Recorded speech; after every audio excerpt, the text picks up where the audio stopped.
Hi, everyone. This is Joe Kral, president of the Society of St. Sebastian, and welcome to Pro-Life University. Again, as always, I hope you've been enjoying these discussions. If you have any questions or comments, be sure to comment below, and I'll be happy to get back with you and try to answer any particular questions that you may have. Before we get started with this topic this week, just a few things I want to cover real quick. In fact, today I just discovered this. And that is that the Connecticut Supreme Court ruled that embryonic children that are created through IVF are indeed property. We're going to talk a little bit more about this next week for next week's topic of discussion for Pro-Life University. So I don't want to get too much into it today, but nonetheless, what we see here is a grave injustice towards those of us, those human beings who are in their most vulnerable and earliest stages of existence. And so we really need to talk about pro-life legislation that can help protect these young ones. And we'll talk a little bit about that next week. Also wanted to talk a little bit about the case of Joe Biden. Obviously, that's been a big topic in pro-life circles this past week. He was denied communion this last Sunday at a South Carolina Catholic parish. And again, I think it's important to note, one of the things that we need to stress here is, was the priest just or was he not just? In my view, my honest moral view is indeed he was just. And in fact, it's coming out that this is a policy of the diocese not to give the Eucharist to those politicians who are outspokenly in favor of abortion. There's a reason for this, folks, and a lot of it deals with the theology of what a priest is and what that means. In many ways, he's a steward, especially of the sacraments. So he's a guardian of the sacraments, and he must be sure that the sacraments are protected. So if someone who is publicly outspoken regarding abortion and hasn't recanted their views in any form or fashion, he has a duty to protect that sacrament. Now, as Catholics, and certainly this is the case with Orthodox, and I think many Protestant believers would also at least respect this, but as Catholics, we certainly believe that the bread and wine turn into the body, blood, divinity, and soul of Jesus. We believe literally a miracle occurs. And so I think it's important to note that the priest is protecting this Eucharist, this body, blood, divinity, and soul of Jesus, from a person who's not in a state of worthiness to receive it. So the priest is really doing his duty. So just a little something for you to know a little bit more about that particular case as well. Well, anyway, on to our topic. This week we're going to discuss human cloning and the pro-life case to ban human cloning. In many respects, let's go back, do a little bit of history. Really, the history when it comes to the idea of banning human cloning starts in February of 1997. So we're really talking, 22, literally almost 23 years ago now. We're just a few months away from it being 23 years ago. But during this time in February of 1997, it was revealed that a sheep had been cloned. This is the first time that we had experienced, or science had been able to clone a mammal. So this was a significant breakthrough. For years there, people weren't sure that mammals could be cloned, but finally it was discovered how to do this. And so it really kind of opened up a veritable cornucopia of concerns and so forth about what happens at this point in time. Now, the scientists at that point in time, they were from Scotland, used a particular procedure that's called somatic cell nuclear transfer. Now, what is this? Somatic cell nuclear transfer. That's really kind of the scientific way of saying cloning in many ways. What they did was they took somatic cells. Now, somatic cells are basically, you can consider them adult cells, but in many ways they're specialized cells. So like skin cells, or you got hair cells, you got organ cells, and so forth. But they take that specialized cell, and then they take the nucleus out of that. And then they take an egg cell and they take the nucleus out of that as well. And so they then transfer that nucleus of that somatic cell and put it into what's called the enucleated egg cell at that point in time. And through either chemical or electrical stimulation, trick, if you will, that egg cell into thinking that it has been fertilized. And at that point in time, conception takes place, and you have the early stage blastocyst zygote, if you will. A zygote's really the first stage embryo.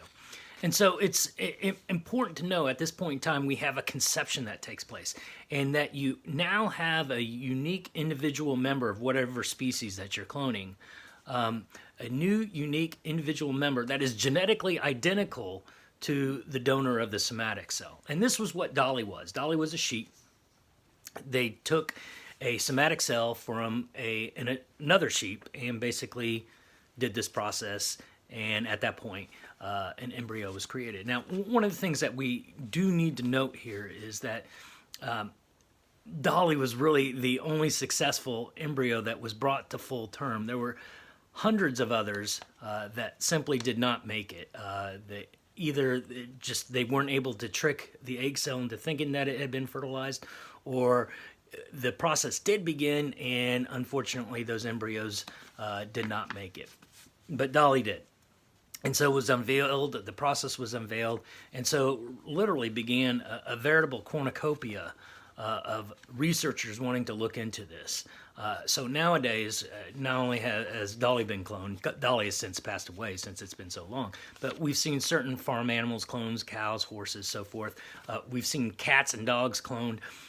And so a lot is going around with respect to cloning. And obviously, immediately afterwards, since this breakthrough of mammalian cloning had happened, a lot of people were particularly concerned about human cloning, the ethics of human cloning. And so we saw a few states at the late 90s pass a couple bans that outright banned human cloning. It's just illegal in those particular states.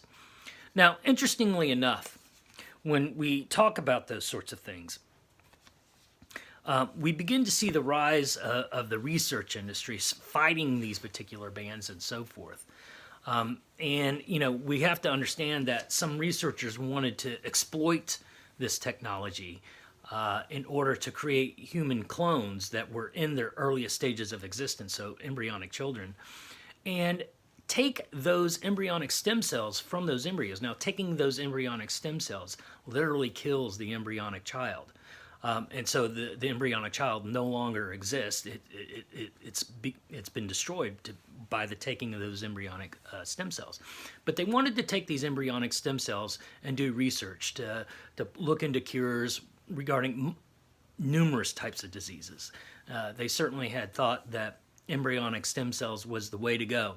And still, there's still a large body of folks out there that still think that embryonic stem cells is the way to go. Although we've seen massive amounts of adult stem cells being used for treatments since that time. In fact, adult stem cells, there are no embryonic stem cells that are being used as treatments or cures, but we certainly see adult stem cells being used for treatments. And adult stem cells, we can get in that discussion a little bit later. But embryonic stem cells, the taking of embryonic stem cells, is indeed an ethical wrong. And so we see this industry, the research industry, and certainly members of the university research industry come in and try to stop these bans from happening.